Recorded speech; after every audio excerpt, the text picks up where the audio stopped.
अस्सलाम वालेकुम स्टूडेंट्स। आज का जो हमारा टॉपिक है वो है oxidation state and rules for assigning the oxidation state. यानी कि हमने ऑक्सीडेशन स्टेट को देखना है।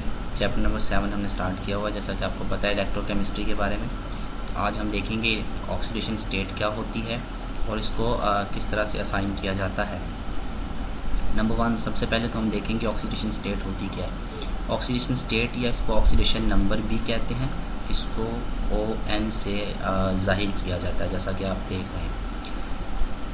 ये होती क्या है कि हम कहते हैं कि ये apparent charge assign to an atom, यानी किसी भी एटम को जो चार्ज असाइन किया गया हो, जो कि उसका अपेरेंट चार्ज होता है, जो नज़र आ रहा होता है आपको, यानी वो कितने इलेक्ट्रॉन्स दे रहा है या वो कितने इलेक्ट्रॉन्स ले रहा है, उसकी वजह से उसके ऊपर जो चार्ज आएगा उसको उसका अपेरेंट चार्ज हम कहेंगे। तो इसको हमने देखना है कि ये कितना चार्ज है उसके ऊपर, यही उसकी ऑक्सीडेशन स्टेट होगी और इसी को उसका ऑक्सीडेशन नंबर भी कहेंगे।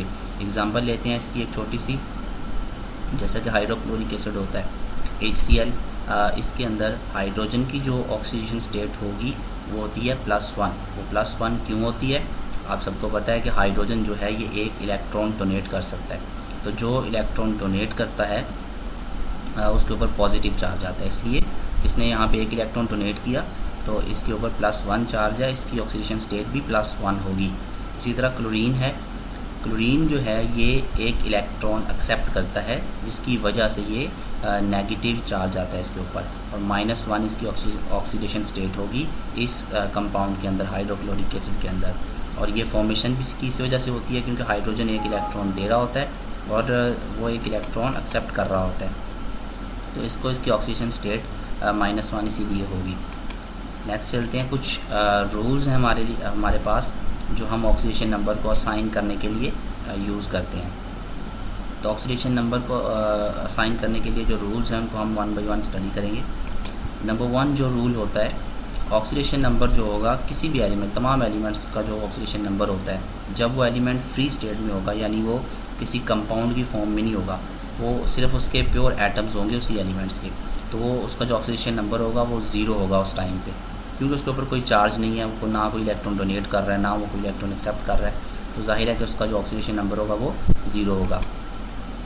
दूसरा जो रूल होता है वो ये कहता है कि किसी आयन का जो ऑक्सीडेशन नंबर होगा, अभी हमने एटम्स की बात की थी, लेकिन जब हम आयन की बात करते हैं तो आपको पता है आयन उसी को कहते हैं जिसके ऊपर चार्ज होता है। तो जो उस आयन के ऊपर जितना चार्ज होगा, मतलब जैसे अभी हाइड्रोजन और क्लोरीन की बात की, हाइड्रोजन पे +1 था, क्लोरीन पे -1 था, इसी तरह किसी भी आयन के ऊपर उस टाइम पे जो भी चार्ज होगा, जितना भी वो चार्ज होगा, वही उसका ऑक्सीडेशन नंबर होगा। ये दूसरा रूल है ऑक्सीडेशन नंबर को असाइन करने का।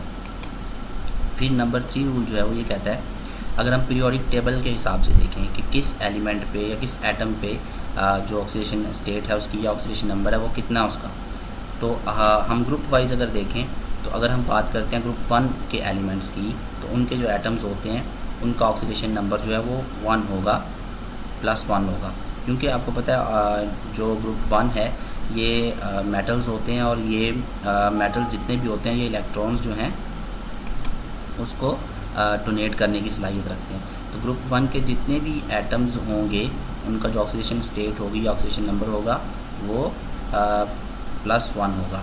इसी तरह अगर हम ग्रुप 2 में चले जाएं तो ग्रुप 2 के जो एलिमेंट्स हैं उनका जो ऑक्सीडेशन स्टेट है या ऑक्सीडेशन नंबर है वो +2 है, और ग्रुप 3 का +3 एंड सो ऑन, इसी तरह से आप चलते जाएं आगे। नंबर 4 रूल जो है वो ये कहता है कि हाइड्रोजन जो है, तमाम इसके जितने भी कंपाउंड्स होते हैं हाइड्रोजन के, उसमें इसका ऑक्सीडेशन नंबर 1 +1 होगा हमेशा। क्यों? क्योंकि ये एक इलेक्ट्रॉन डोनेट कर सकता है, तो जब ये एक इलेक्ट्रॉन डोनेट करेगा तो इस पर +1 चार्ज आ जाएगा और यही इसका ऑक्सीडेशन नंबर होगा।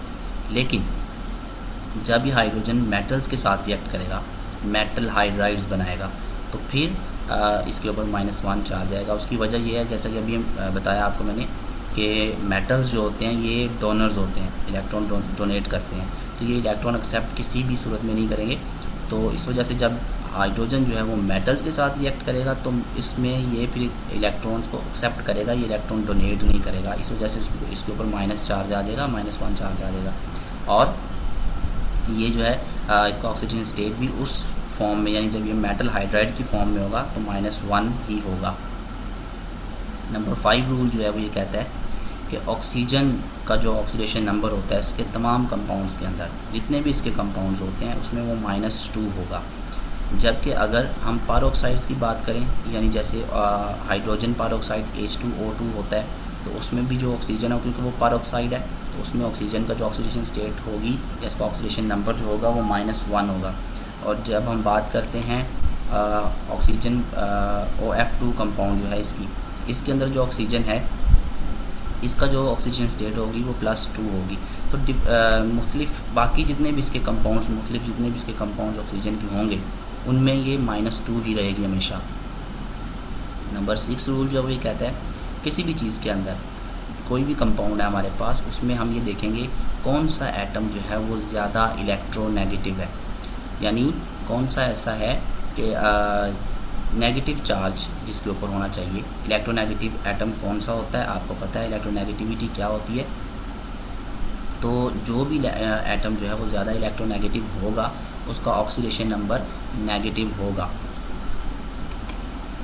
अब हम बात करते हैं जो न्यूट्रल मॉलिक्यूल्स होते हैं उनकी। अगर कोई न्यूट्रल मॉलिक्यूल्स हैं तो उनके अंदर, यानी जिनमें चार्ज नहीं है मॉलिक्यूल्स के ऊपर, उनका जो चार्ज होता है वो इक्वल हो जाता है और वो बाद में फिर न्यूट्रल हो जाते हैं। प्लस चार्ज और माइनस चार्ज एक दूसरे को कैंसिल आउट कर देते हैं। तो इनका जो अलजेब्रिक सम अगर हम लें तो उसका जो सम निकलेगा ऑक्सीडेशन नंबर्स का, तो वो ऑक्सीडेशन नंबर 0 के इक्वल होगा। वो सम जो है वो 0 के इक्वल होता है हमेशा। तो ये कुछ रूल्स थे। इसके अलावा लास्ट जो रूल है वो कहता है आयंस की अगर बात करें तो आयंस का अगर हम अलजेब्रिक सम ले लें ऑक्सीडेशन नंबर्स का, जितने भी आयंस होंगे किसी के अंदर कंपाउंड के अंदर, तो उनका जब अलजेब्रिक सम लेंगे तो वो जो है चार्ज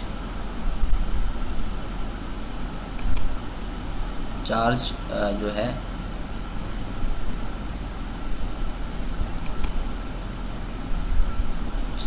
तो अलजेब्रिक सम जो होता है वो चार्ज ऑफ आयन के इक्वल होता है।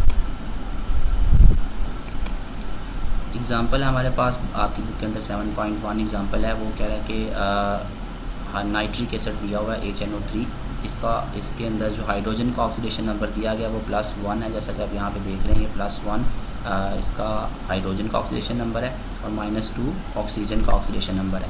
अब हमने इसके अंदर जो है वो नाइट्रोजन का ऑक्सीडेशन नंबर फाइंड करना है, यानी कि N का ऑक्सीडेशन नंबर फाइंड करना है।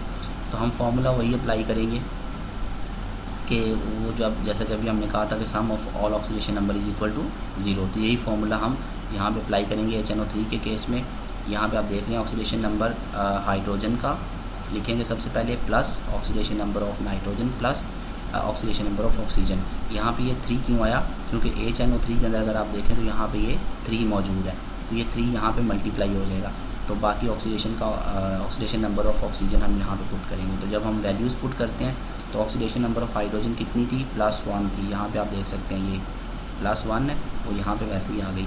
और ऑक्सीडेशन नंबर ऑफ नाइट्रोजन हमने चूँकि मालूम करनी है, प्लस वैसे ही साइन आ जाएगा साथ, और यहाँ पे 3 प्लस का साइन आएगा और फिर 3 जो ये वाला, और ऑक्सीडेशन नंबर ऑफ ऑक्सीजन जो था वो -2 था। यहाँ पे आप देख सकते हैं ये -2 वैसे ही यहाँ पे आ जाएगा, और चूँकि ये is equal to 0 according to formula, तो वो वैसे ही फार्मूला आ गया।